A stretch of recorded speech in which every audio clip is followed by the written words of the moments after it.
Hello, everybody, and welcome to My HR Council's Minnesota new wage theft law and how employers can prepare. My name is Janelle Stanton. I am the Vice President of Communications here at My HR Council. In addition to doing business development and spearheading our marketing initiatives, I also do predominantly most of our trainings that we provide to our clients. And so I'm excited to be here with everybody today, kind of waiting for some people to filter in here. I did get a question right as the webinar started. Is there a handout or slides I can print before the webinar begins? Thank you for the reminder. I did forget to originally attach that. On the handouts tab in the GoToWebinar browser, I did attach a PDF of the slides that I'm going to be covering today. So if you want to grab that now for any reason, please feel free to do so. I'm also going to, in the next couple of days, be sending out the HRCI credit code. So for any of you that are interested in getting 1 hour of HRCI credit, I will be sending out that code again in the next couple of days. We have to wait for the presentations being recorded. So we do have to wait for the recording to finish, and sometimes it takes longer than others, and I can't really explain it. So you'll see an email from us either tomorrow or the following day with many things. So there will be, for all those who attend, you'll get HRCI credit. There will be a recording of the presentation that I'm doing today. We will get you a typed up Q&A. So any of the questions that we discuss throughout the presentation today, you're going to get a typed up Q&A of that. So you can take that with you. We do also have a form for you guys. It closely mirrors the one that the Department of Labor and Industry has put out, but we do have the notice form. That's one of the new requirements of the wage theft law that we'll be sending out. I have a question here. Is there SHRM credit? No, unfortunately. It's just the HRI credit that we're able to offer. And so you'll get all of that in an email from us. Again, all of that should be coming to you in the next couple of days, so watch for that. I did get a couple of email questions from attendees ahead of time as well, so I will make sure and address those throughout the presentation. And if you have questions, as many of you who may do our third Tuesday webinar series might know, I do like to answer questions sort of in the middle of the presentation. It breaks things up and it makes so that I'm not just droning on and on up here. So please feel free to type in those questions as we move throughout the slides. So just an overall agenda here. We're going to talk about the basis or background, the reasoning for the law. Then we're going to jump into the specific requirements of the law. There is a lot to cover here. This law added a lot of new obligations for Minnesota companies to comply with. So record keeping, wage payment changes, and then what everybody's been talking about is the wage theft. We'll talk about some of the penalties for failure to comply. And then we're going to get into, I don't always go into enforcement authority, just because sometimes, getting into the Department of Labor and their enforcement arm is complicated. But I think with regards to this Minnesota law, what they've done and the power that they've given the state to enforce this, it's very interesting and also a little alarming from the employer perspective. There's a lot of record keeping requirements that the Department of Labor and Industry is going to be able to dig into. So we'll touch on their enforcement authority as well. Okay, so the reason for the law. So, as many of you in Minnesota know, we have a split legislature at this point. So, Dems control one, or DFL in Minnesota. The Republicans control the other. We have a DFL governor. So, when you end up with a split houses, sometimes the DFL is what party is typically pushing through a lot of these very employee-friendly laws. Well, with the split, we're getting still some very employment-friendly laws, but the Republican-controlled portion of the government is not allowing them all to go through. So what happened with this wage theft law is it really is a compromise between both houses, addressing what they saw as a serious issue in the state of Minnesota. So it's estimated that 40,000 Minnesota employees pursue complaints of wage theft every year. We're not a huge state, so population-wise, that's a fair percentage of employees that are pursuing complaints, and that's just the percentage of them that are actually going after those. There's a lot of employees out there that don't know their rights as far as wage payment and what they're entitled to or what their employer might be doing wrong. You also end up with situations where an employee might fear retaliation and so they don't bring claims. And so while the Department of Labor and Industry, I'm going to talk about DLI or DOLI multiple times throughout this presentation, but in 2018, the Minnesota Department of Labor and Industry, DLI, alone collected $1.8 million in wages for workers. So that's wages that should have been paid but weren't. And they estimate that annually employers in the state are failing to pay over $11.9 million. So like I said, 1.8 million, that represents the amount that was able to be recovered, and that represents those who were willing to come forward and make these claims. You're looking at, $10 million that is left on the table that should have gone to employees that didn't. So wage theft actually is a very serious issue, not just in the state of Minnesota, but nationwide. And again, I want to point out that that's the Minnesota Department of Labor statistics. This isn't going to take into account if an employee goes to the federal Department of Labor or if they hire private attorney or pursue some other, settlements, different ways to sort of proceed to get those wages collected.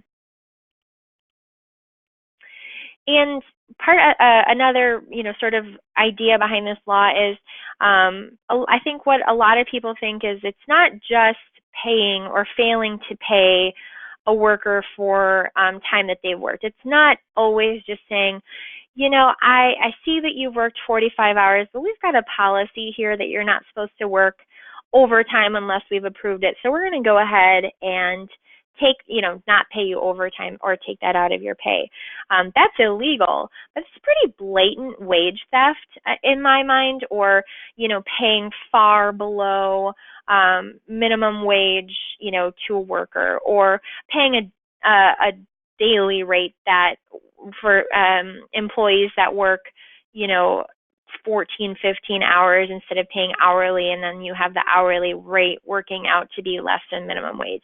I would say that wage theft is less often about the overt failure to pay an employee and more about other wage and hour issues. So, for example, failing to pay overtime to improperly classified employees. So this is a huge issue, and a few months back, I did one of our third Tuesday webinars was discussing exempt versus non-exempt employees and how difficult it actually is to fit an exemption category to make your employee exempt so that you don't have to pay minimum wage and overtime.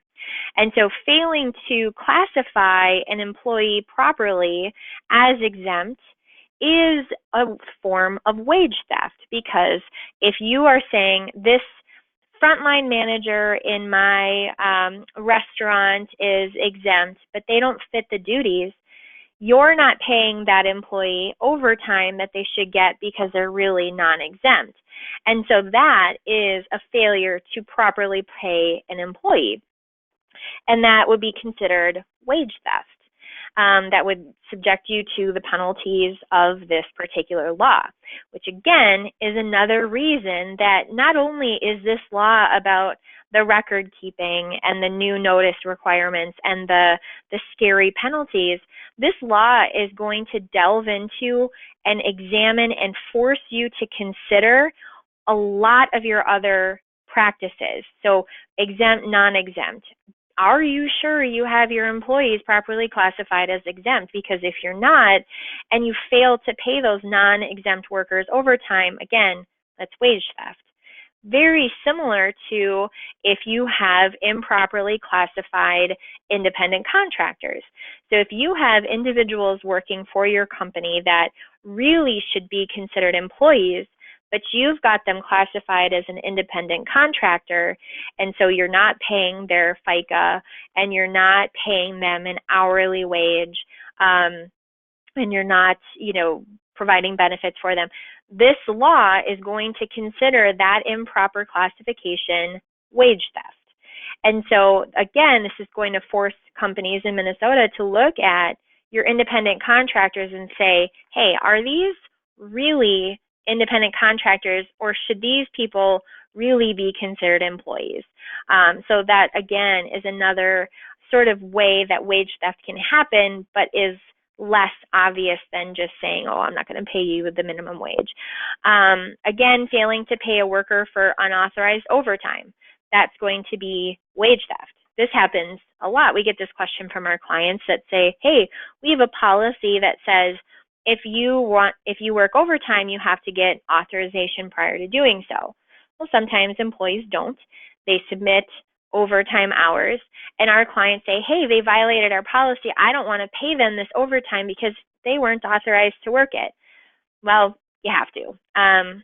The law says you have to pay it, and then you treat it as a disciplinary issue. But if you were to just say, hey, that was unauthorized, we're not going to pay you for it, that's wage theft. Failing to pay final wages on time. So, if you don't pay the wages in the time frame that you're supposed to pay out those final wages, again, that's something that can be considered wage theft, and is something also that is addressed in this new law that we'll touch on here as well. Failing to pay the proper minimum wage. Again, that's kind of more of a fairly obvious one. Requiring tip pooling in the state of Minnesota. So if you are in the hospitality industry and you are forcing your employees to do tip pooling or tip sharing in the state of Minnesota, that can be considered wage theft. And then making improper deductions from pay. So if you, for example, have an exempt employee and you are deducting from their pay for when they work only a partial day, that's an improper deduction from pay that could be considered wage theft. So then let's move on and get more into the bulk here. But like I said, as you can see, there's many different actions that an employer can take that would be considered wage theft under this law. Okay, so the new record-keeping requirements. These record-keeping requirements are, there's a lot of them. I'll say that. There's a lot of them. And so one of the new requirements of the law is that employers must provide a written notice to new employees before they start employment that spells out all of the things on this list. So the rate of pay and the basis thereof, so whether they're paid hourly, by shift, day, week, salary, piece, commission, however you're going to be paying the employee and the basis of it. So if they're making $2,000 biweekly, or they're making, $15 per hour, or, they have a base plus commission, that rate of pay and how they're paid, that has to be included in a notice at the start of employment. allowances, if any, that are claimed pursuant to like permitted meals and lodging. So one of the questions that I had was about like per diems. So for employees that travel to do their work, if you are providing a per diem and allowing that, that was something that you would need to include in that notice at the start of employment. You'll need to include information about paid vacation, sick time, or other PTO and the terms of use.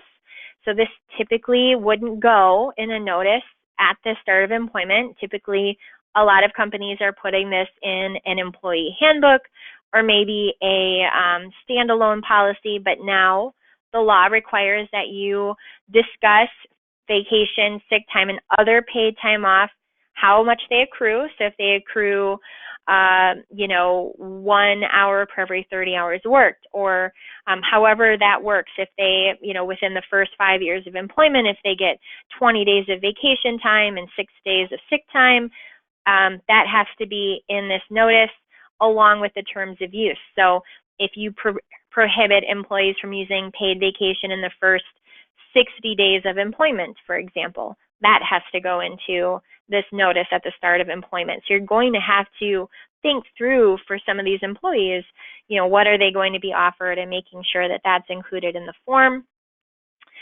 Here's a big area where I see people's potential to get tripped up. You're going to have to call out the employee's employment status and whether that employee is exempt or, from the minimum wage. So are they exempt or non-exempt, and why? So this is a huge area. So the employment status, are they full-time, part-time, temp, what's their status, and are they exempt or non-exempt? And if you're going to try to say that this employee is exempt, you're going to have to explain in this notice why.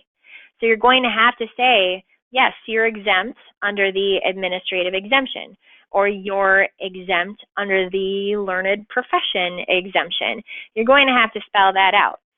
And we're going to touch on this later, but the record-keeping requirements, if the Department of Labor and Industry wants to come in and do an audit of your notices, and they come in and look, you're going to see, okay, you've said that this employee is exempt because of the managerial exemption, and forcing you to make that decision at the beginning of the employment, and you're going to have to be able to defend that choice to classify the employee as exempt. So that's going to be a huge issue. It's going to really put a spotlight on improper employee classifications. A list of deductions that may be made from the employee's pay.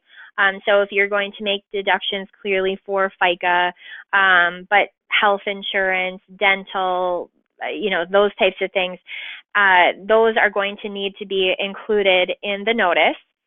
I did get an email question before the presentation started, wanting to know, what if you don't know what benefits the employee will take? So what if you have a number of elective benefits,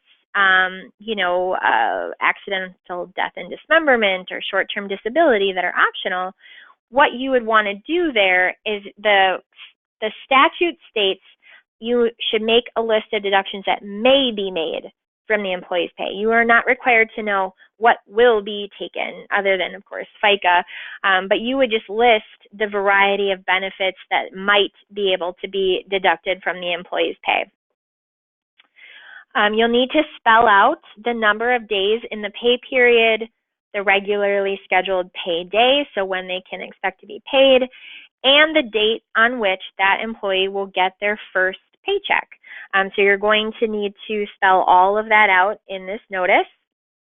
Again, another question that I had before the presentation started today was, what if, so one of the requirements, and we'll get into this more, is that if you're going to make changes to a current employee's pay, what do you say is the payday on which the employee will receive that first payment of wages? So you've got a current employee, they're getting a raise, you're going to have to redo this written notice. What do you say is the payday on which the employee will receive the first payment of wages? It'll be the first day that they'll get a paycheck with that raise into it. So whatever paycheck is the first paycheck they get that has that raise in pay, that's what you'll list as that payday there. Got another question here. So regarding the listing of paid time off, if you list what the employee gets at the start of employment, are you required to give a new notice every time that amount changes due to reaching a new level of service, new level based on years of service?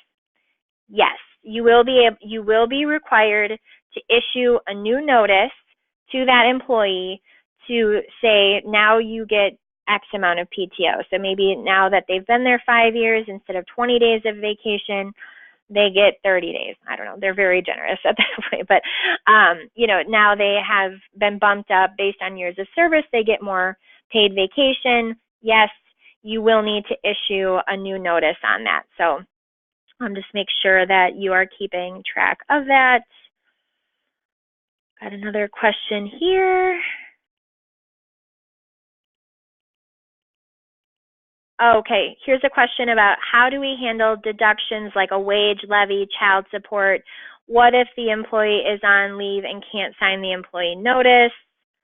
Okay, how do you handle deductions like child support or wage levy? That's going to take precedence. So in the situation that you've got an employee that you've gotten a garnishment order from because they owe child support or they've got a judgment entered against them, there's no guidance in the law yet that says that that is a reason for you to have to reissue this notice. And I'm going to say that that will trump. So you don't need to reissue the notice. There's already a number of notice provisions when somebody is going to face a wage levy. What if the employee is on leave and can't sign the employee notice? What if they're on leave?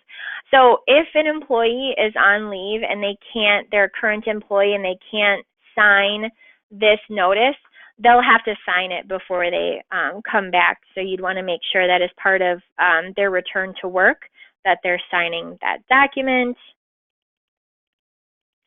The question here is, can't you just put in your PTO schedule versus issuing a new notice? No, unfortunately, the law states that any change must be modified in this notice before that change becomes effective. So my recommendation to comply with the letter of the law is going to be to reissue that notice explaining now that they're eligible for more paid time off or vacation based on years of service. Another question, so instead of having to monitor every time an employee reaches a new level, could you just insert the chart? Oh, same question. No. You could put the chart in there, but it's not going to eliminate the fact that that level of paid vacation or PTO is going to increase and change for that employee. So again, complying with the letter of the law says that you have to issue a new notice before that change becomes effective. Another question, somebody has to leave the presentation. Yes, this presentation is being recorded and will be emailed to all those who are signed up to attend. Let's see. This indicates at the start of employment, you're saying every change we need to update. Okay, yeah, so we're jumping straight into my next slide here. Let me just jump in and we'll go back. But yes, the law states that employers have to provide written notice of any changes to be made before the change becomes effective. So that's for current employees. So any change to this notice that would happen for your current employees, you will have to update the notice and provide a new notice anytime anything on this notice changes. So if you give them a raise, if they get an increase in paid vacation based on years of service, if they move up in the food chain and now they're an exempt manager, you're going to have to issue that. So any change that happens before you make it, you've got to give this new notice. This is why what we're trying to let employers know is that this is a really big issue. This is a really big deal for record keeping purposes, because before this law in the state of Minnesota, an employer was free to make these changes especially, regarding pay without notice. Other states, California being one, has a law that you have to provide, I believe, 30 days notice before you can change the rate of pay of an employee. Minnesota didn't used to have that, but now this law is saying that you have to give notice when anything in this particular slide changes. So if the number of days in the pay period changes, you're going to go from paying every other Monday to the 15th and 30th of the month. If you're going to make that change, you've got to send that out. If you change the legal name of your company because you've merged with a different company, or you've changed the address of your place of business, anything that changes on this, even for current employees, must be provided to them in writing before the change becomes effective. I know it's a pain. I've answered that question. Let me just make sure I've got all the questions answered here. Is it possible to include all of this in the offer letter to avoid another form? It's a great question, because the person asking this probably has an offer letter, and we always recommend offer letters go out. You can, with the caveat that there is a requirement, and here I'll jump to this. The notice has to include a statement in multiple languages that the notice can be provided in other languages. So part of the Department of Labor and Industries form is a chart that's got, 15 different languages that are, I suppose, common to be spoken in the state of Minnesota, that say the employee has the ability to request that notice in another language. If the employee requests that, you then have to, as the employer, provide the notice in the language that's requested. So as long as you make sure that everything that the statute requires is included in that offer letter, including the statement that the notice can be provided in a different language, then you can use an offer letter. That'll be fine. You'll just want to make sure that if you are using this in an offer letter, make sure that you have a process and procedures internally established for what you're going to do with your current employees when things change. So that'd be my only caveat to using, or two caveats to using this in an offer letter, but you could certainly do that.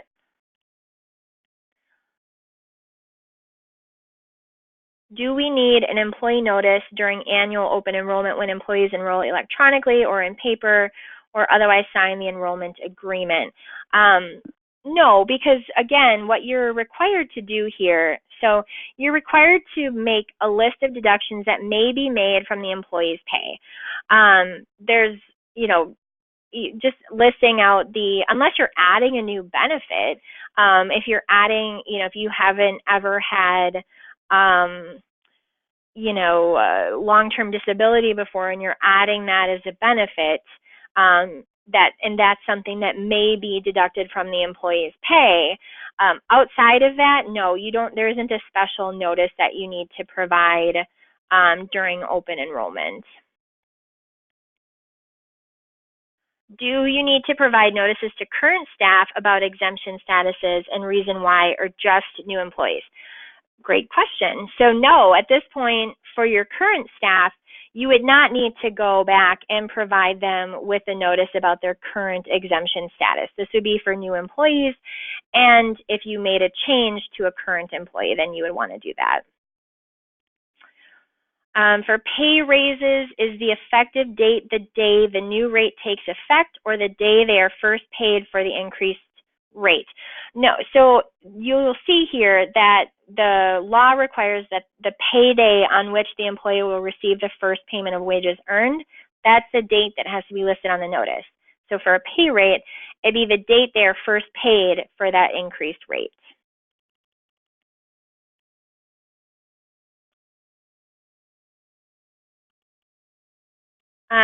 Okay, so this question says, we often do retro pay increases or promotions. Is this something we can no longer do, even though we pay retro pay when these changes happen? Yeah, so you won't be able to do that, because you've got to, again, and just so you guys all are aware, this law is very new. And so what we have to recommend and advise as an attorney is fairly strict compliance with the letter of the law. As the law works itself out and we're learning things, the Department of Labor and Industry is going to put out regulatory assistance. So they're going to help us, essentially, and try to clarify what they mean with this law. Currently, what I'm going to tell you is that the law states you've got to provide notice of any changes before the change becomes effective. And so doing a retroactive pay increase or promotion, you would have to give them notice before you made that change in their pay. So really good questions, you guys.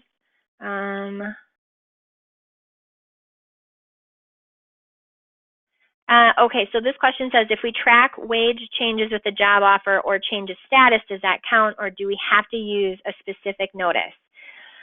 No, you have to use a specific notice, because what the law states is that you've got to provide written notice of any changes.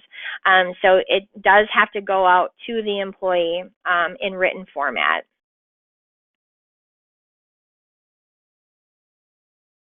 Oh, for a current employee, if the employee's PTO changes, do you need to complete all of the information on the form, or just what is changing? Great question.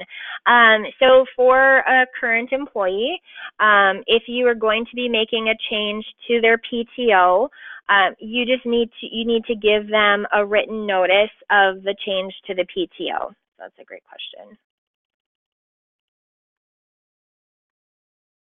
What about commission structure changes? That's often not decided upon at the time of, or that's often not decided upon at time of effectiveness. Yes, if you change the way that an employee's commission is structured, you will need to provide written notice of that change before it becomes effective. For annual salary increases, do these letters need to be completed for everybody? Yes, they do need to be completed for everybody. I'm a North Dakota employer with employees based in Minnesota. Do I have to follow these new laws for our Minnesota employees? The answer to that, unfortunately, is yes. Let's see, I got another question. We use a separate document that lists all the details of commission structure. Does that need to be laid out prior to hire now? Yes. You will need to, because again, if we go back, what the statute says is that the rate of pay and the basis thereof, including commission, has to be included in that notice. So yes, all of the detail regarding the commission structure has to be laid out for a new employee prior to hire.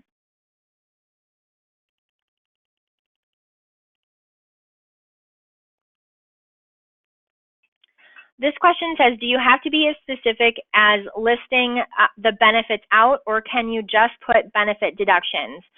Again, the law isn't clear on that, but I don't see any reason why you can't include benefits deductions for health and welfare benefits, as long as it's very clear that it's going to be for health and welfare benefits like medical, dental, vision, and then say something like based on deduction based on selection of benefits by employer, something like that. You just want to be very clear. The whole purpose of the law is so that employers are being very clear with what is going to happen to an employee's pay. So the more clarity that you can provide, the better. But if you have a list of, if you're a company that only does medical, for example, just listing that out. People don't have to elect a 401k, but if you've got a 401k program that you can list, I would list it and say, subject to participation or something like that, just so they know that this is a deduction that might be made. Of course, if you don't have that or you want to keep it a little bit more general, you can. There's nothing in the law that says that it has to be each specific benefit, the amount of the benefit. You don't have to list all of that. To clarify, current employees need to physically sign a new statement each time a wage statement required item changes, or do they needs to sign the first statement they're given for the first change, and subsequent ones can be notices before the change. No, they still have to sign off on these. So again, another component of the law is that you keep a copy of the notice signed by each employee acknowledging receipt of the notice. So in addition to giving this notice to employees when pay changes or when vacation changes, you have to give the notice, but then you also have to get a signed acknowledgement from them that you keep in their personnel file. Open enrollment, what if the premiums change? You don't have to put in the amounts.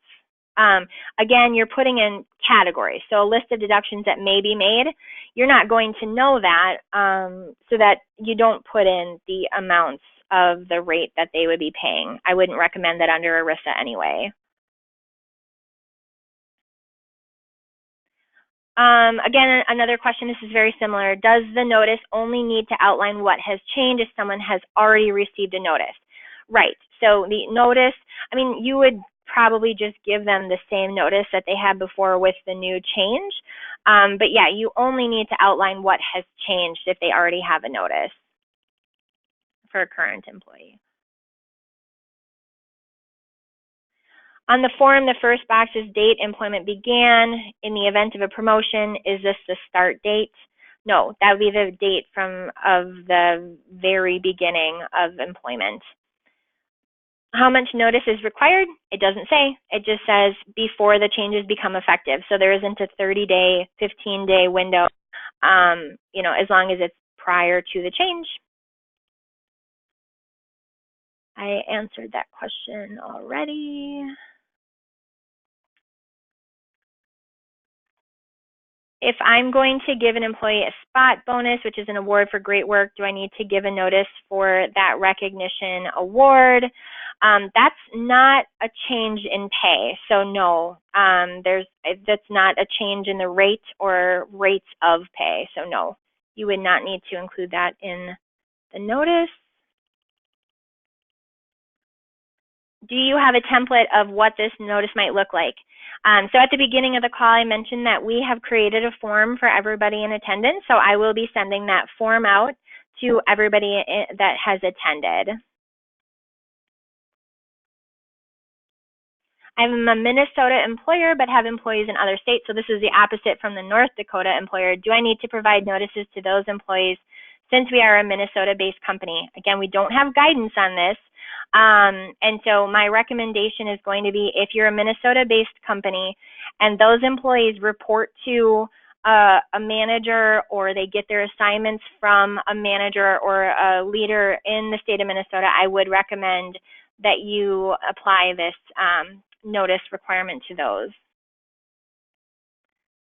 I just talked about bonuses. At start of employment, date of hire or start date. Again, it just says all the statute says is at the start of employment. So it doesn't say hire date. It doesn't give us specifics on that. So I would say before the start date.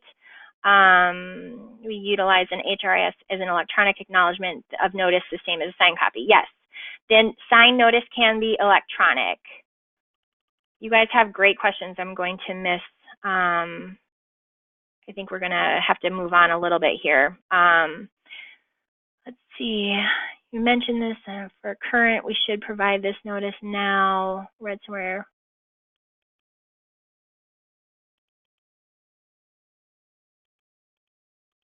Okay, so somebody wants clarification on the current employees.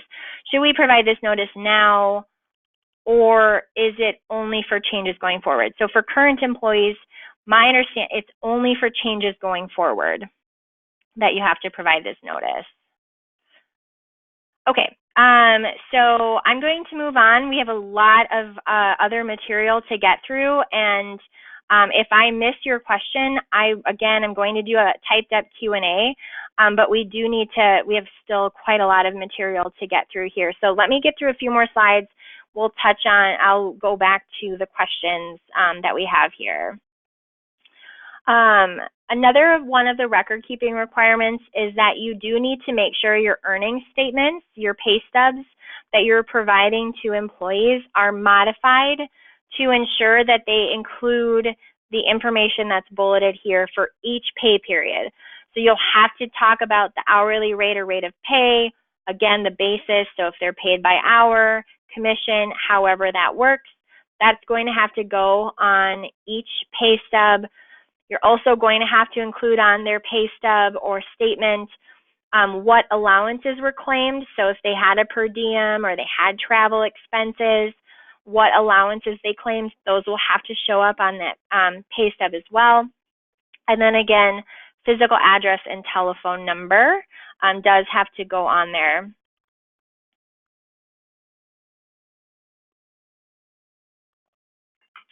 Another one of the record keeping requirements, and I've already gotten another email question about this, is the law requires that employers keep a list of personnel policies given to employees.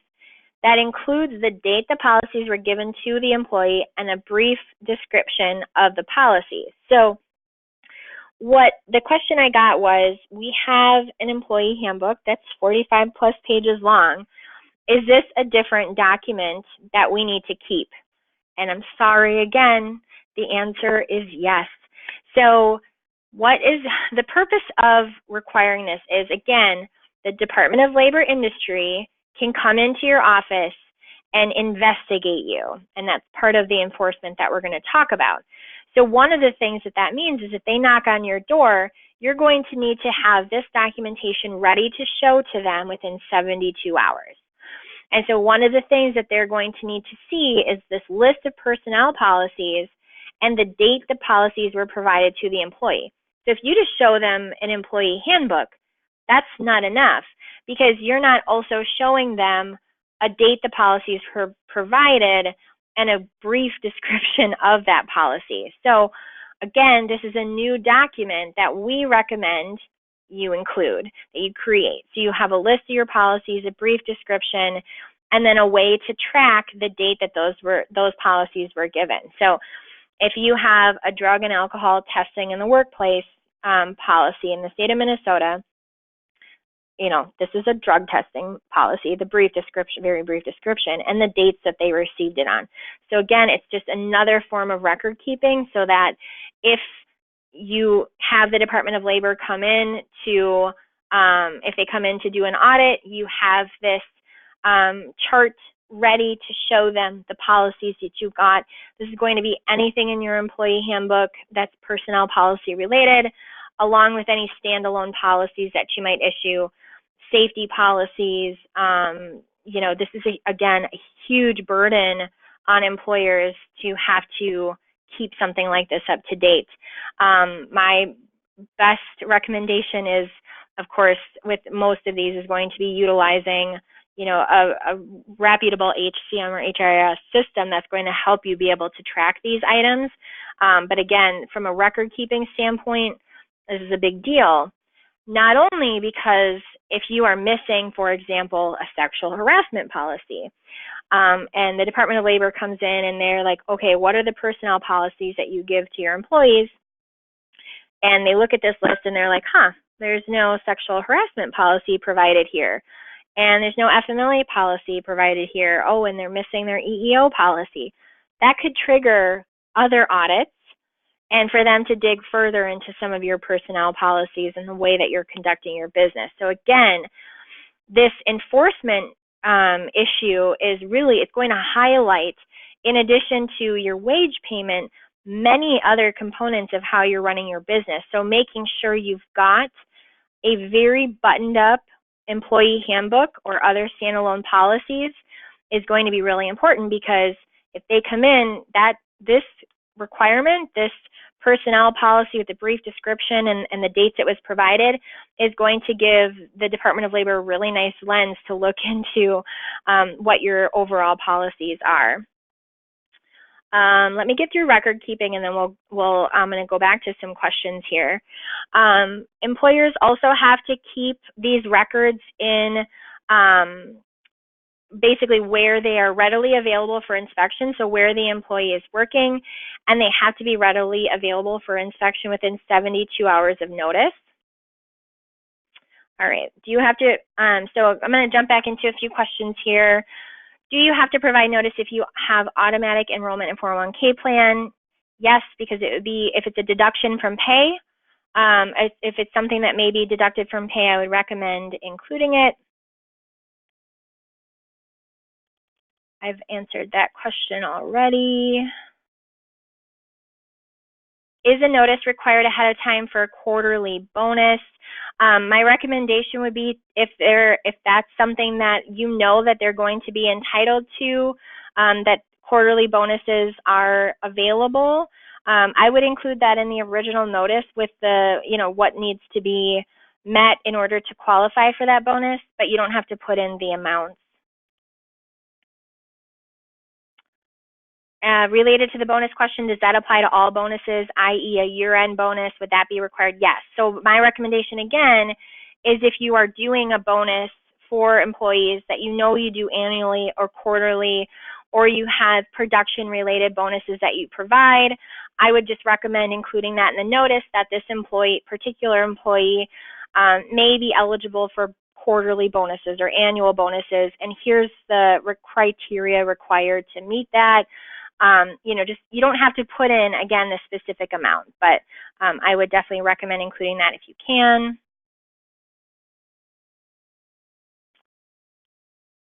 Annual increases, does it have to be the form, or does the sign sheet showing the old comp and the new comp work? It has to be the notice form.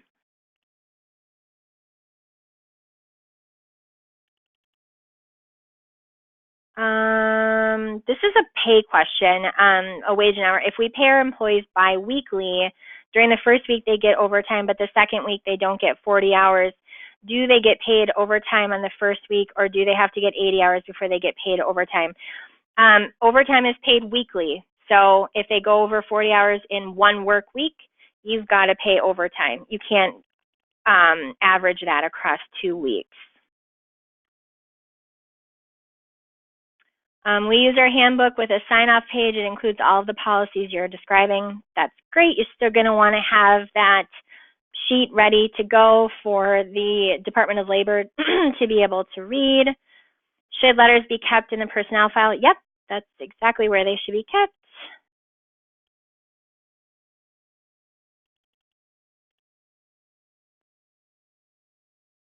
On our pay stubs, we list reimbursement, but it's not broken down further to explain what it is. Do we need to get more granular? No.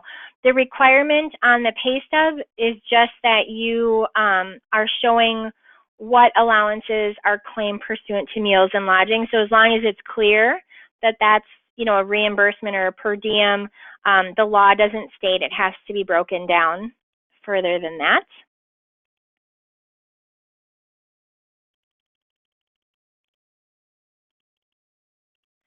Yes, the notices can be kept electronically. The statute says that that is okay. All right, so that's all we have for questions at this point. I'm going to keep moving on. I'll keep watching that for more.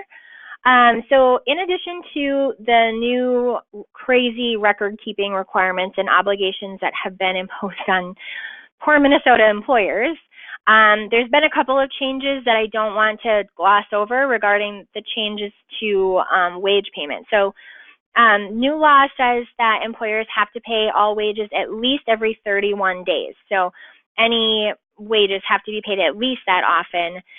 Some, states require even less. Minnesota is saying you have to pay at least every 31 days. And commissions have to be paid at least once every 3 months. So you can't, for any earned commissions, you've got to pay that at least every 3 months. You can't do like a 6-month commission payment. You've got to do that at least every 3 months now.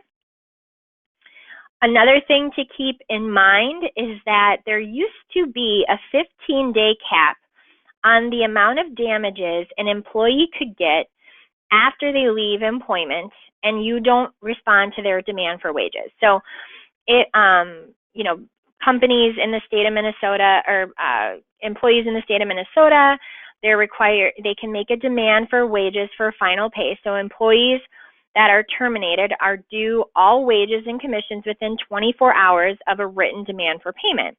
So if you and the employee is terminated and then the following day they come in and they demand their wages. In Minnesota, you're required to pay that within 24 hours. Employees who voluntarily leave or quit, they're due all wages on the next regularly scheduled payday.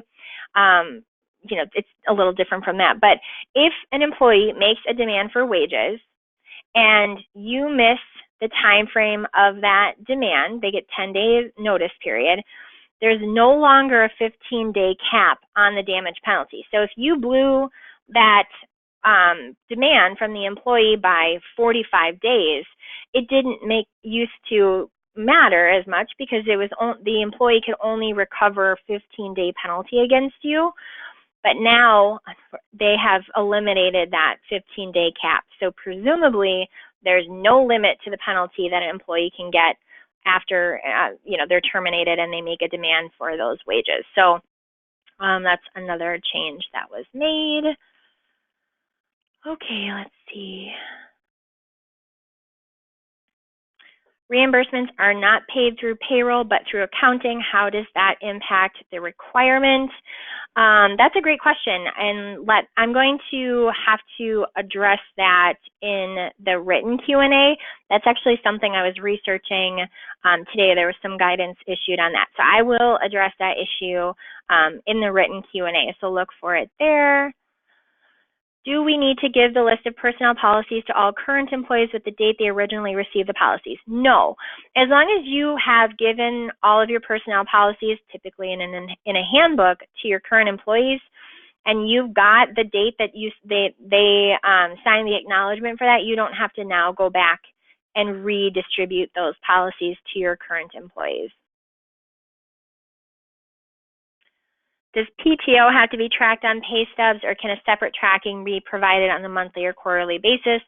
This law does not require that you track PTO on pay stubs, paid time off on pay stubs. Demands for pay after termination, does that have to include PTO payout?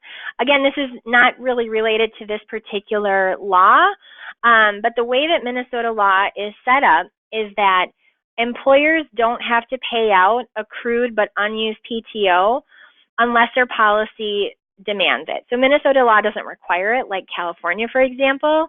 But if your handbook policy says that you pay out PTO that's accrued but not used at termination, then yes, you would need to include that PTO payout.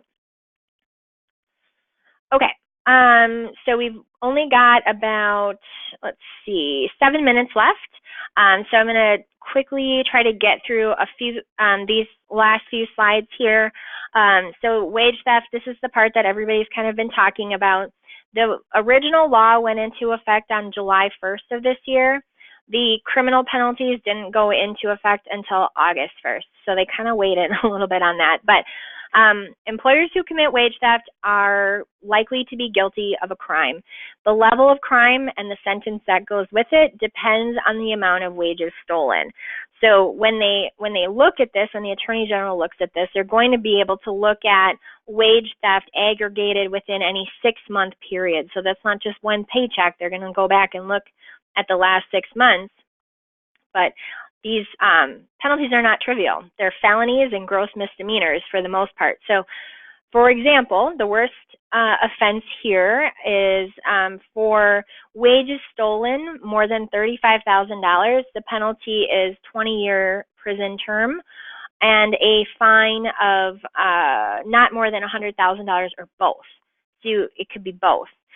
Imprisonment for not more than 10 years with a payment of a fine of not more than $20,000 if the wages stolen exceeds $5,000. So you can see it just kind of goes down from there in value, but the highest penalty being 20-year prison sentence and or a fine of $100,000. The lowest penalty being a imprisonment for not more than 1 year and a fine of more than $3,000 or both. So it could be one or the other or both. And that's for value of wages stolen more than $500 but less than $1,000. So again, not a trivial amount of money that we're talking about here.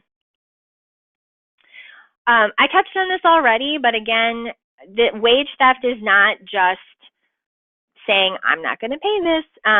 It's failing to pay wages, salaries, earnings, commission, all of that. But it's also, if you directly or indirectly cause an employee to give a receipt for wages for a greater amount than they were actually paid, if you demand any rebate or refund from the wages owed the employee under a contract of employment, or if you attempt to make it appear that the wages paid to an employee were greater than the amount they actually paid. So if you're trying to say, hey, we actually paid you this amount and it's more than what they were actually paid, that's, again, also considered wage theft.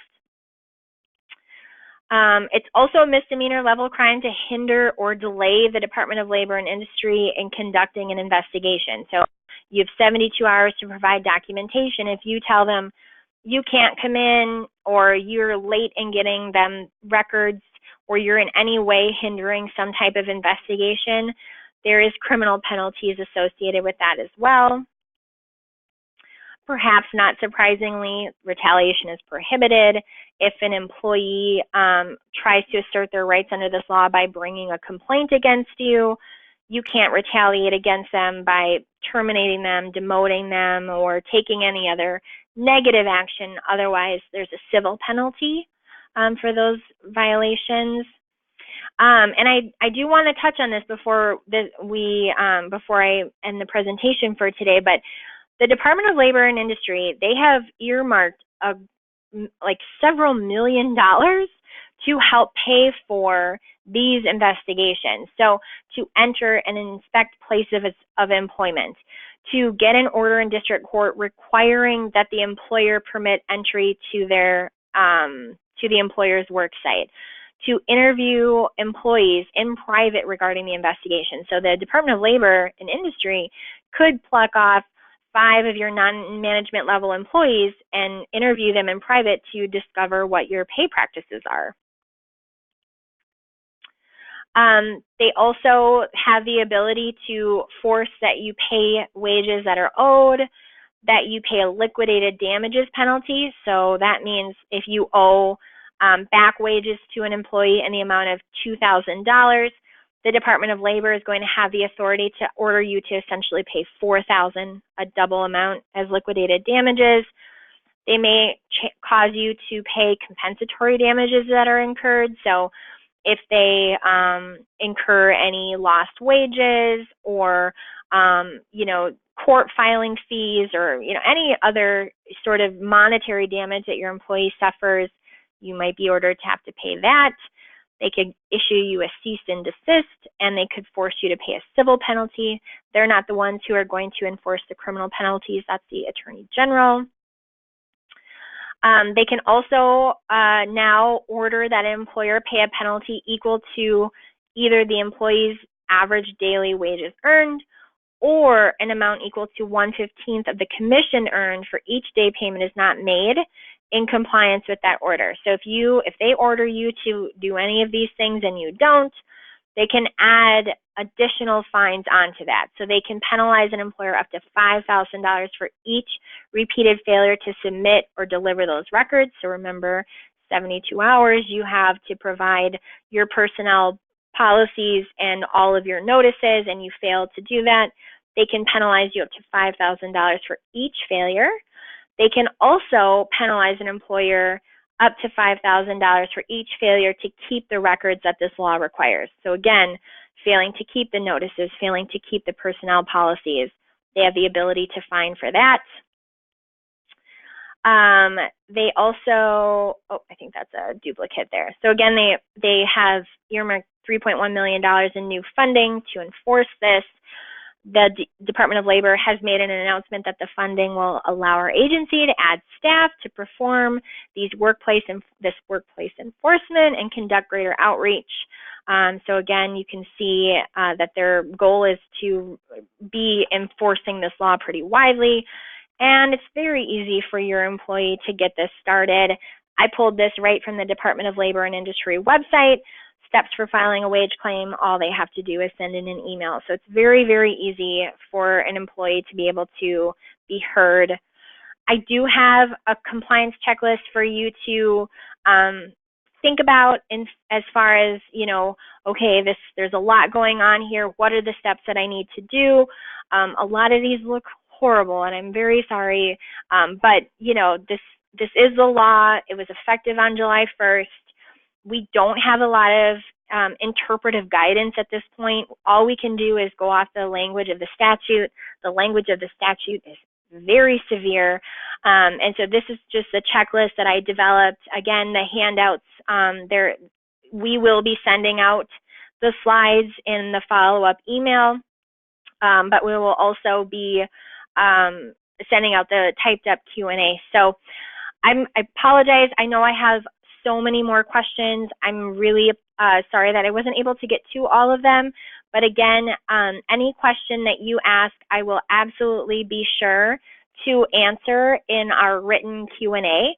And that will be attached to the email that comes out with the HRCI credit code, the recording, the slides, and then the form that we have created here internally for you guys to use. So thank you so much to everybody for coming. My HR counsel, our attorneys are always here. If you have questions, if you're a client of ours, open up a ticket. We'd be happy to get you any advice that you need or get you started in the right direction as far as analyzing exempt or non-exempt employees, looking at your independent contractor classifications, making sure those are okay, getting you guys some buttoned up personnel policies if needed, and just walking you through all of it. So please reach out to us if you are needing any assistance. Thank you again, and I hope everybody has a wonderful day.